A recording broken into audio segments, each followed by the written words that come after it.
Hi friends, welcome to Samruddhi properties Tumakuru. 9 ಎಕರೆ plus 1 ಎಕರೆ 20 ಗುಂಟೆ ಖರಾಬ್ ಅಗ್ರಿಕಲ್ಚರ್ ಫಾರ್ಮ್ ಲ್ಯಾಂಡ್ ಒಂದು ಸೇಲ್ಗಿದೆ. 57 ಲಕ್ಷ ಎಕರೆಗೆ ಫೈನಲ್ ಹೇಳ್ತಾ ಇದ್ದಾರೆ.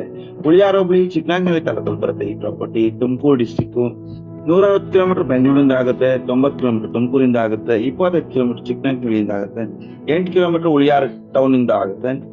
ಗುಡ್ ವಾಟರ್ ಸೋರ್ಸ್ ಇರ್ತಕ್ಕಂಥ ಪ್ರಾಪರ್ಟಿ ಇದು. 4 ಬೋರ್ ಇದೆ ಈ ಪ್ರಾಪರ್ಟಿ ನಲ್ಲಿ. 2.5 ಇಂಚಿನ 3 ಇಂಚು ನೀರು ಸಿಗುತ್ತೆ. ನೀರು ಬರ್ತಾ ಇದೆ ಈ ಪ್ರಾಪರ್ಟಿ ನಲ್ಲಿ. ಒಂದ್ ಮನೆ ಇದೆ ಈ ಪ್ರಾಪರ್ಟಿ ನಲ್ಲಿ. ಪ್ಯೂರ್ ರೆಡ್ ಸಾಯಿಲ್ ಇರ್ತಕ್ಕಂಥ ಪ್ರಾಪರ್ಟಿ ಇದು. ಹೈವೇ ಇಂದ ಜಸ್ಟ್ 1 ಕಿಲೋಮೀಟರ್ ಆಗುತ್ತೆ. ವೆಲ್ ಮೇಂಟೈನ್ ಆಗಿರ್ತಕ್ಕಂಥ ಪ್ರಾಪರ್ಟಿ ಇದು. ಇದರಲ್ಲಿ 2 ಪ್ರಾಪರ್ಟಿ ಪೀಸ್ ಬರುತ್ತೆ. 5 ಎಕರ್ 2 ಇದೆ, ಅಪೋಸಿಟ್ ಅಂತ ಇದ್ರೆ 2 ಕಡೆ ಇದೆ. ಸೊ ಇದರಲ್ಲಿ ಫುಲ್ ಫೆನ್ಸಿಂಗ್ ಆಗಿದೆ, ಗೇಟ್ ಇದೆ ಈ ಪ್ರಾಪರ್ಟಿಗೆ. ಅಡಿಕೆ ಮತ್ತು ತೆಂಗು ಇರ್ತಕ್ಕಂಥ ಪ್ರಾಪರ್ಟಿ ಇದು. ತುಂಬಾ ಚೆನ್ನಾಗಿದೆ ಪ್ರಾಪರ್ಟಿ. ಜನರೇಟರ್ ಇದೆ, ನಿಮ್ಗೆ ಲೇಬರ್ ಹೌಸ್ ಇದೆ ಈ ಪ್ರಾಪರ್ಟಿ ನಲ್ಲಿ. ನೀವು ಬೇಕಂದ್ರೆ 5 ಎಕರೆ ಸಪರೇಟ್ 5 ಎಕರೆ ಸಾಕು ನನಗೆ ಅನ್ನೋರು ಕೂಡ ಸಪರೇಟ್ ಗೇಟ್ ಆಗಿದೆ ಆ ಪ್ರಾಪರ್ಟಿ ತಗೋಬಹುದು. ಹೆಚ್ಚಿನ ಮಾಹಿತಿಗಾಗಿ ಕೆಳಗಡೆ ಕೊಟ್ಟರು ನಂಬರ್ಗೆ ಕರೆ ಮಾಡಿ. Thank you.